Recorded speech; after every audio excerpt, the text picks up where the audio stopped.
Selamat malam kepada Ibu dan teman-teman. Perkenalkan nama saya Albert Melkias Sinuman Simatupang dan saya di sini akan menjelaskan mengenai hasil kali kelarutan dan pembahasan soal-soalnya dalam rangka memenuhi tugas keterampilan kimia kelas 11. Nah, sebelum kita membahas lebih lanjut nih tentang hasil kali kelarutan, pasti kita harus tahu dulu dong apa manfaat dari mempelajari hasil kali kelarutan ini. Jadi ada dua manfaat utama. Yang pertama itu untuk mengetahui dan memprediksi pengendapan, dan yang kedua itu untuk memahami konsep kelarutan dan pengendapan.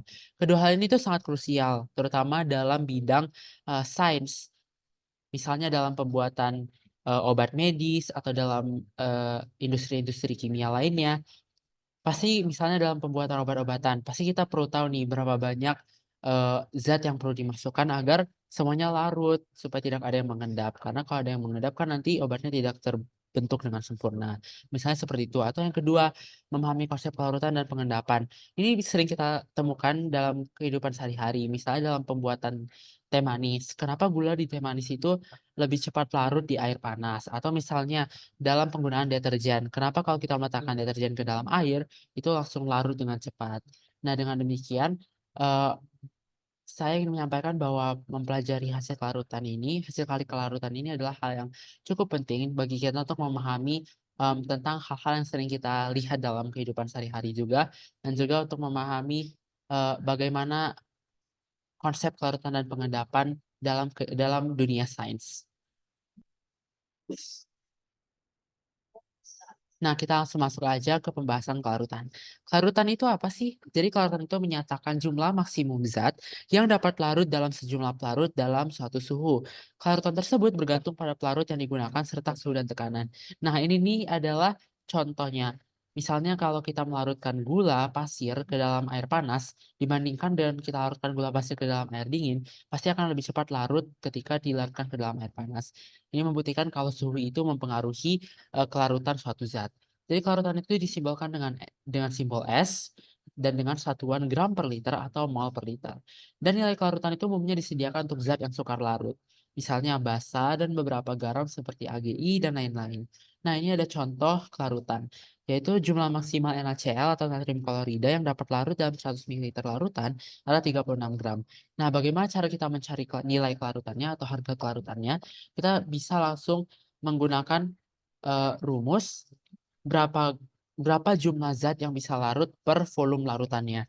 Misalnya di sini ada 36 gram per 100 mililiter sehingga pada akhirnya akan diperoleh nilai kelarutan atau harga kelarutan natrium klorida adalah 360 gram per liter. Nah, jadi dalam kelarutan itu sendiri ada beberapa konsep yang perlu kita pahami.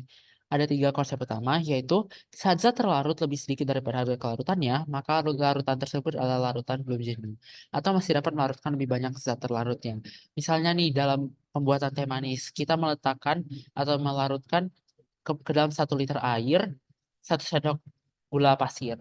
Padahal harga kelarutan gula pasir itu adalah misalnya 2 sendok per liter, sehingga pasti 1 sendok yang kita masukkan tadi semuanya akan larut dan apabila kita masukkan lagi beberapa sendok lagi atau 1 sendok lagi, pasti itu masih bisa larut. Jadi kayak artinya itu kalau belum jenuh adalah masih dapat melarutkan lebih banyak zat terlarutnya. Yang kedua, saat zat terlarut sama dengan harga kelarutannya, maka larutan tersebut bersifat jenuh. Misalnya seperti konsep yang tadi, kelarutan gulanya adalah 2 sendok per liter. Kamu masukkan 2 sendok gula pasir ke dalam 1 liter air dan semuanya pasti larut, tapi apabila kamu tambahkan lagi, pasti akan mengendap. Jadi, eee, larutan yang bersifat jenuh ini artinya, larutannya tepat akan mengendap. Jadi apabila ditambahkan sedikit lagi, maka, tidak akan larut lagi atau, zat terlarutnya itu akan mengendap. Yang ketiga, saat zat terlarut lebih besar daripada harga kelarutannya, maka zat tersebut tidak akan terlarut seluruhnya dan membentuk larutan lewat jenuh atau sudah mengendap. Seperti yang disampaikan tadi, apabila kita tambahkan lagi, misalnya pada, kelarutan gula adalah 2 sendok per liter, tapi pada 1 liter itu kita masukkan 3 sendok, maka akan terdapat endapan sebanyak 1 sendok gula pasir di bagian bawah, airnya, karena sudah melewati batas atau harga kelarutan dari gula itu di dalam 1 liter air. Nah, selain kelarutan, kita juga ada yang namanya hasil kali kelarutan. Nah, sekali kelarutan itu bagaimana sih konsepnya? Jadi konsepnya adalah zat elektrolit yang dicampurkan dalam air akan terdisosiasi. Terdisosiasi itu artinya terpecah menjadi ion-ionnya. Nah, ion-ion itu nanti akan bertumbukan di dalam larutan dan akan membentuk padatan. Kesetimbangan ionik menyatakan bahwa laju disosiasi sama dengan laju terbentuknya padatan, sehingga konsentrasi ion elektrolit padat tidak akan berubah lagi dan menjadi larutan jenuh.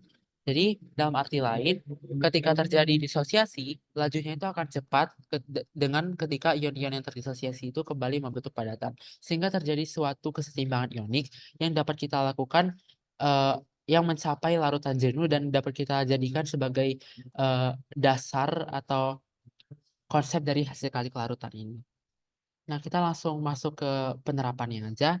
Nah, misalnya terdapat contoh tetapan kesetimbangan yang berlaku adalah sebagai berikut. MXAY berupa solid eh, itu terdisosiasi menjadi XMY plus berupa larutan ditambah YAX min berupa larutan juga. Nah, berdasarkan aturan penulisan rumus kesetimbangan yang kita masukkan ke dalam rumus kesetimbangan itu hanya yang berwujud solid dan aqua atau berwujud padat dan larutan. Sehingga nanti KSP-nya itu akan menjadi MY plus pangkat X karena koefisiennya X dikali AX min pangkat Y karena koefisien AX minnya adalah Y. Nah, jadi ini adalah konsep kesetimbangan yang kita gunakan. Jadi hasil kali kelarutan itu kita sebut sebagai KSP dan untuk setiap reaksi disosiasi kita gunakan rumus yang serupa seperti yang dapat kita lihat di layar ini. Nah, selain itu kita juga bisa melihat hubungan kelarutan dan KSP. Nah, misalnya nih ada contohnya. Pada Ag3PO4, hubungan antara KSP dan S dirumuskan sebagai berikut. Nah, kita tahu sendiri bahwa dalam suatu reaksi bolak-balik dan pada reaksi pada umumnya, kalau terdapat koefisien, maka biasa molaritas dari unsur yang memiliki koefisien tersebut adalah 3 kali daripada yang memiliki koefisien yang lain. Misalnya nih, di Ag3PO4 ketika didisosiasi, Ag-nya itu akan memiliki koefisien 3. Sehingga apabila eh, molaritas dari Ag3PO4-nya adalah S, maka molaritas dari Ag plusnya adalah 3S. Dan molaritas PO43-nya adalah S juga. Nah, dengan demikian, sesuai rumus KSP yang tadi, kita akan peroleh eh, bahwa rumus KSP-nya adalah Ag plus pangkat 3 karena koefisiennya 3 dikali PO43 min. Nah, dan oleh karena itu diperolehlah eh, rumusnya adalah 3S pangkat 3 dikali S dan akan diperoleh kalau rumus KSP itu 27S pangkat 4 atau sama dengan 27 dikali kelarutan Ag3PO4 dipangkatkan 4. Nah, jadi hubungan antara KSP dan S untuk garam ini ya itulah KSP sama dengan 27 kali S pangkat 4. Ini juga berlaku dalam larutan-larutan lainnya sesuai dengan koefisien yang dimiliki.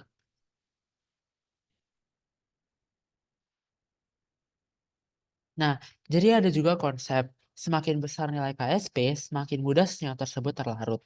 Untuk meramalkan pengendapan, kita dapat menggunakan KSP dan QSP atau quotient reaksi. QSP itu adalah hasil kali konsentrasi ion dalam larutan dengan asumsi zat terdisosiasi sempurna. Jadi QSP itu adalah KSP, tapi bedanya KSP itu belum tentu zatnya itu terdisosiasi sempurna atau mungkin aja berlebih, mungkin aja kurang daripada itu. Tapi kalau di quotient reaksi atau QSP kita asumsikan zatnya terdisosiasi sempurna. Jadi apabila kita bandingkan dengan KSP-nya, ada beberapa konsep yang perlu kita pahami, yaitu apabila QSP lebih kecil dari KSP, berarti larutannya belum jenuh. Atau kalau ditambahkan lagi zat terlarut, masih bisa larut lagi. Nah, yang kedua itu kalau QSP-nya sama dengan KSP, berarti larutannya cepat jenuh. Jikalau ditambahkan lagi zat terlarut, maka zat terlarutnya tidak akan larut lagi. Nah, kalau QSP lebih besar dari KSP, berarti larutannya jenuh. Sebelum ditambahkan pun udah ada yang mengendap.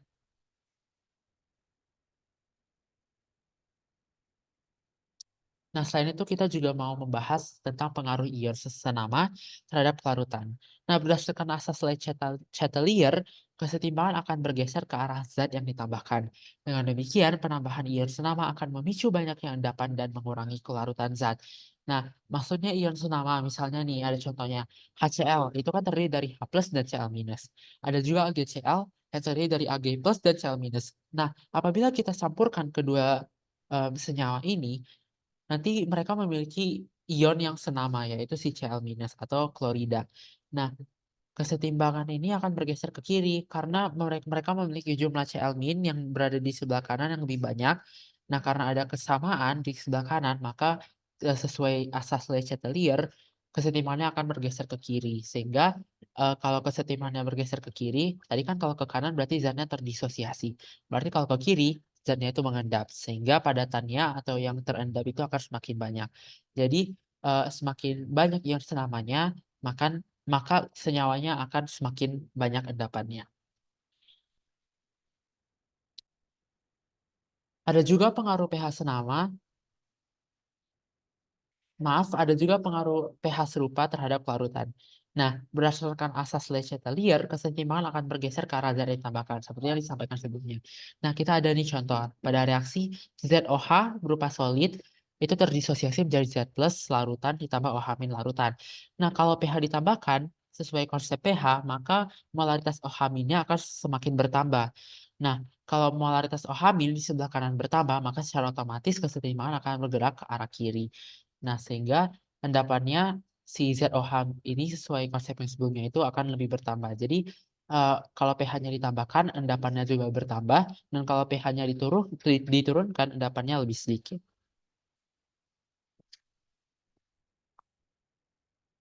Nah, supaya lebih paham, kita langsung aja bahas ke latihan soalnya.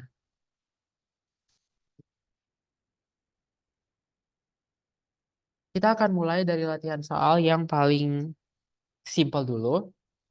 Soal pertama, dalam setiap mililiter larutan jenuh NiOH 2 kali atau eh, nikel oksida terdapat 4,515 kali 10 pangkat 18 ion Ni2+. Maka harga KSP dari NiOH 2 kali adalah.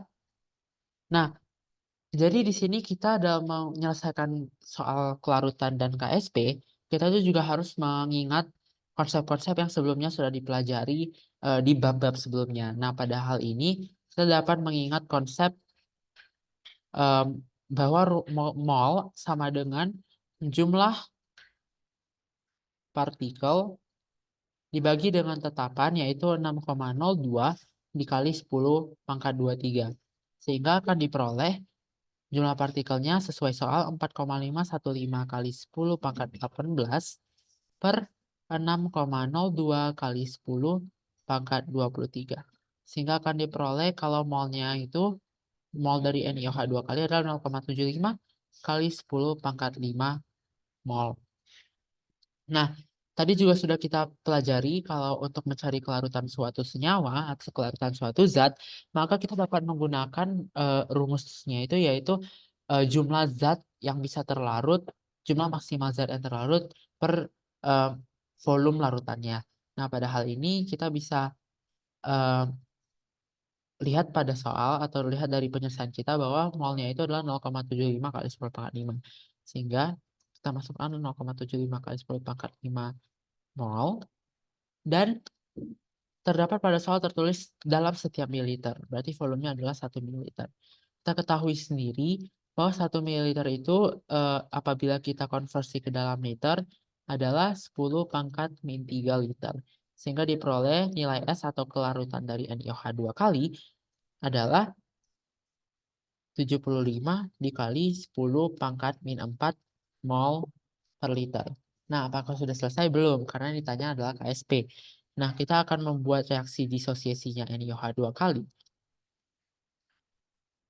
Nah, dari sini kita akan tahu kalau Ni-nya itu 2 plus ditambah 2 OH min. Dan apabila kelarutan NiOH 2 kali S, maka Ni2 plusnya S dan OH minnya 2S. Sehingga nilai KSP-nya adalah molaritas Ni2 plus dikali molaritas OH min dipangkat 2. Sehingga sama dengan S dikali 4S kuadrat sama dengan 4S pangkat 3. Sehingga akan diperoleh KSP sama dengan 4 dikali 75 kali 10 pangkat min 4 mol per liter pangkat 4. Maaf, pangkat 3. Sehingga akan diperoleh KSP-nya adalah 1,6875 kali 10 pangkat min 6 mol pangkat 3 per liter pangkat 3. Jadi ini adalah harga KSP dari NiOH 2 kali. Baik, Kita akan lanjut ke soal kedua. Nah, dalam soal ini eh, kita dapat ketahui bahwa sebanyak 150 ml larutan KOH 0,005 molar direaksikan dengan 150 ml larutan HF 0,005 molar. Sehingga dapat kita tuliskan bahwa N dari atau mol dari KOH sesuai rumus adalah M kali V atau molaritas kali volume sama dengan 150 ml dikali 0,005 molar sama dengan 0,75 milimol. Nah, dan mol dari HF adalah sama M kali V, berarti mol HF sama dengan 150 ml dikali 0,005 molar. Sehingga sama juga 0,75 milimol. Sehingga sesuai soal, apabila kita lihat, dibilang dicampurkan atau direaksikan. Sehingga kita bisa buat reaksinya, yaitu KOH ditambah HF, itu akan jadi KF ditambah H2O. Kita ketahui KOH itu 0,75, ini mrs, ini 0,75. Sehingga apabila direaksikan, ini akan habis kurang 0,75 kurang 0,75. Ini akan tambah 0,75 tambah 0,75. Sehingga akan diperoleh KF-nya itu 0,75 milimol dan HF sama KOH-nya itu habis. Nah, kita bisa lihat yang tersisa adalah garam. Nah, disimpulkan kalau reaksi ini menghasilkan adalah reaksi hidrolisis. Nah, kalau reaksi hidrolisis berarti kita bisa nyari OH-nya. Dan kita lihat nih, kalau eh, yang hidrolisis yang ini terbentuk dari asam lemah dan basa kuat, sehingga kita bisa gunakan rumus OH- sama dengan akar dari KW per KA dikali dalam hal ini F- atau basa konjugasinya. Nah, sehingga diperoleh OH-nya adalah akar 10 pangkat min 14 per KA disediakan pada soal, yaitu 10 pangkat min 5 dikali F-. Nah, kalau kita lihat nih KF, berarti nanti akan diperoleh K plus tambah F-. Jadi kalau ini KF-nya 0,75, berarti F-nya juga 0,75. Nah, sedangkan ini diminta dalam um, molar, dan kita tahu molar itu sama dengan N per V atau mol per volume. Jadi langsung aja kita masukin 0,75 milimol per volume adalah volume total 150 tambah 150, 300 ml. Sehingga diperoleh akar 10 pangkat min 9 kali 2,5 kali 10 pangkat min 3 sama dengan akar 2,5 kali 10 pangkat min 12 dan akan diperoleh kurang lebih jika disederhanakan 1,6 kali 10 pangkat min 6 molar. Itu adalah nilai dari OH-nya.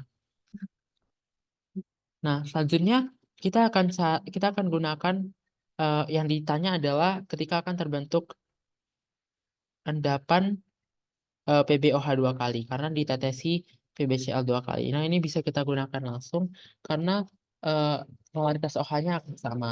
Kita bisa gunakan reaksinya.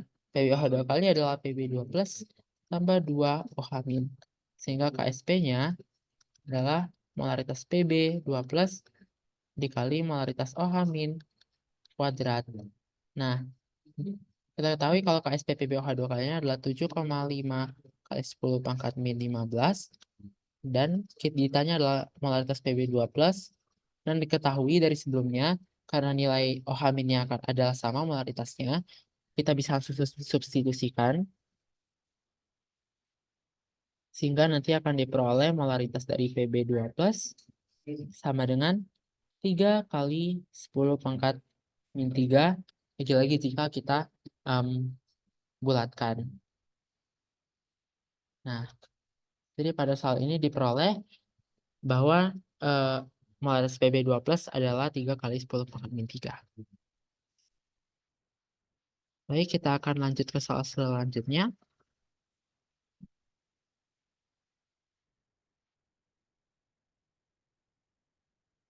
Nah, sesuai soal bisa lagi kita baca.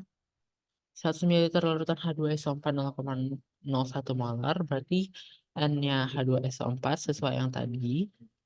100 ml kali 0,01 molar sama dengan 1 milimol. Dan NH4OH sama dengan 100 ml kali 2 mol, 2 molar. Jadi 200 milimol. Nah, sesuai soal berarti kita harus reaksikan juga H2SO4 ditambah larutan NH4OH. Nah, kalau sesuai larutan NH4OH berarti reaksinya ini akan jadi NH4 2 kali SO4 ditambah 2 H2O. Nah, di sini 1 mol MRS ya. 1 milimol, 100 milimol. Nanti sini kurang 1. Berarti ini butuh 2 ya. Kurang 1, kurang 2. Ini supaya setara, kita kasih 2 koefisien. Nanti ini tambah 1, tambah 2. Berarti ini habis. Ini ada 198 milimol. Ini ada 1 milimol. Ini ada 2 milimol. Nah, bisa kita lihat kalau di sini ada tersisa garam dan juga tersisa basa lemak. Sehingga kita simpulkan kalau ini adalah buffer basah. Sehingga dapat kita masukkan rumus untuk mencari OH-, yaitu sama dengan Kb dikali molarnya si NH 4OH per molar NH4+. Nah, Kb kan disediakan pada soal 10 pangkat min 5 dikali 198 milimol. Nah, NH4+ kan diketahui adalah mol garamnya. Dan NH42 itu berarti kan 2 kali NH4+ tambah SO4 2 min. Sehingga molnya NH4+ pasti 2 kali dari molnya si garamnya. Berarti kita simpulkan 2 milimol. Berarti akan diperoleh nilainya itu adalah 99 kali 10 pangkat min 5 molar. Nah, selanjutnya kita gunakan lagi reaksi karena dimasukkan MgCl2.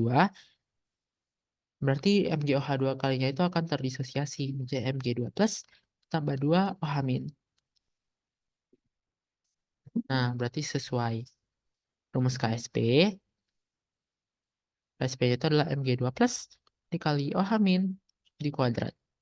Diketahui KSP pada soal 1,8 kali 10 pangkat min 11 sama dengan Mg2+ adalah yang ditanya dikali OH- adalah 99 kali 10 pangkat min 5 kuadrat.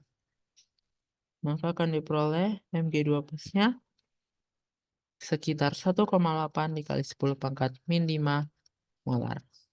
Jadi diperoleh nilai molar Mg2+-nya adalah 1,8 kali 10 pangkat min 5 molar.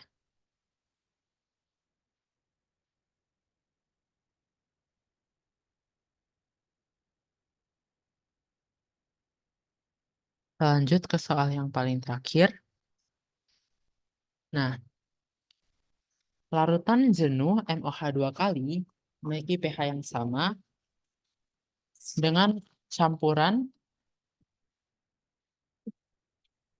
50 ml CH3COOH 0,2 molar dan 50 ml MgOH 2 kali.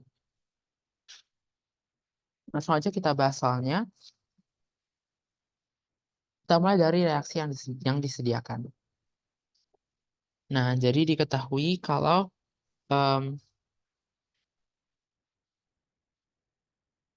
ada campuran, yaitu CH3COH, berarti kita bisa nyari molnya, yaitu 50 ml dikali 0,2 molar, berarti adalah 10 milimol.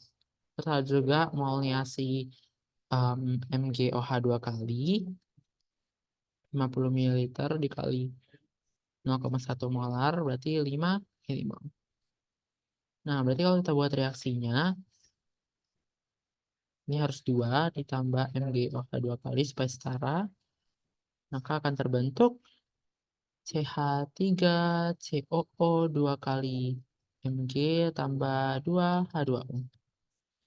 Nah, dengan demikian, kita ketahui MRS-nya. Di sini ada 10, di sini ada 5. Berarti kalau kita kurangkan ini 10 kurang 5, tambah 5. Habis, C5 ambil 5. Berarti ini adalah hidrolisis.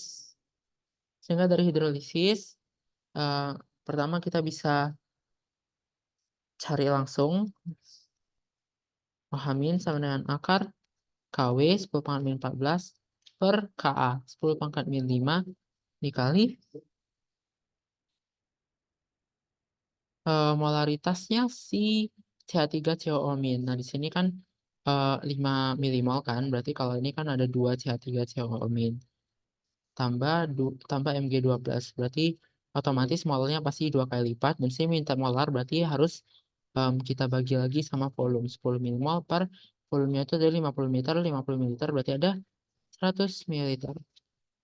Nanti akan diperoleh OH-nya adalah 10 pangkat min 5. Nah, setelah diperoleh nilai OH-nya 10 pangkat min 5, kita pindah ke ROH 2 kalinya. Karena dibilang pH-nya sama, berarti jumlah si OH-nya sama juga. Tambah OH-, tambah 2 OH-, berarti kalau di sini ada 10 pangkat min 5 molar, nah berarti di sininya setengahnya, di ROH 2 kalinya setengahnya, karena gitu kan konsep reaksinya. Berarti ada 5 kali 10 pangkat min 6 molar eh, R kali OH, ROH kali 2, ROH 2 kali. Nah, berarti selanjutnya em, kita bisa cari N atau molnya si ROH 2 kalinya itu adalah em, molarnya dikali volumenya. Nah, kan diketahui kalau volumenya itu adalah 1 liter, karena dibilang jika dalam 1 liter larutan jenuhnya. Berarti langsung aja ke 1 liter, berarti tetap 5 kali 10 pangkat min 6 mol. Ini adalah molnya si ROH 2 kali. Nah, karena udah diketahui em, molnya, kita ketahui kalau rumus mol adalah M per MR. Berarti MR sama dengan M per N. Nah, diketahui kalau dalam soal masanya itu 0,45 mg per, berarti molarnya atau N-nya, molnya atau N-nya itu 5 kali 10 pangkat min 6 mol, sehingga diperoleh MR-nya itu adalah 0,09 kali 10 pangkat 3. 0,09 kali 10 pangkat 3 milimol, berarti akan diperoleh 90. Jadi MR-nya 90. Kita clear dulu.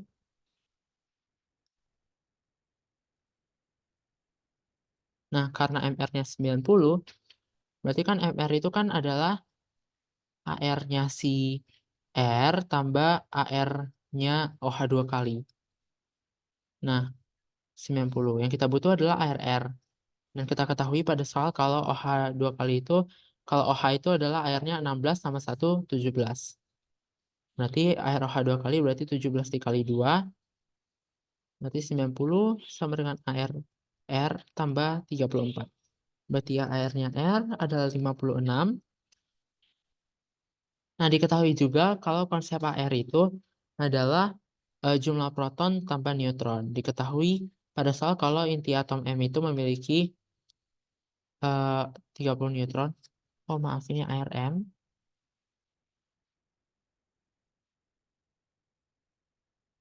Nah, jadi ARM-nya itu kan tadi 90. ARM-nya kan 56.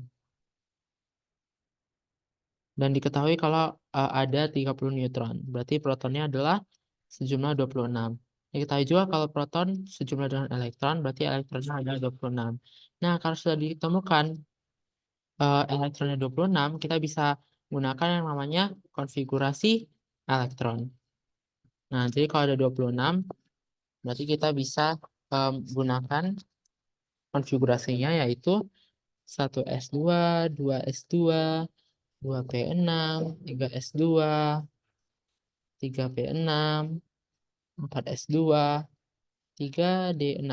Berarti ada 26, 2, 4, 10, 12, 18, 20, 26. Nah, kita bisa lihat kalau dari semua angka yang di depan, paling tinggi itu angkanya adalah 4. Berarti unsur M itu ada di periode 4, dan golongannya itu karena kita kulit terakhirnya adalah kulit D, berarti kita pastikan kalau dia itu ada di B, dan di sini totalnya adalah 8. Maka golongannya itu 8B. Jadi dapat dipastikan kalau unsur M itu adalah periode 4 golongan 8B.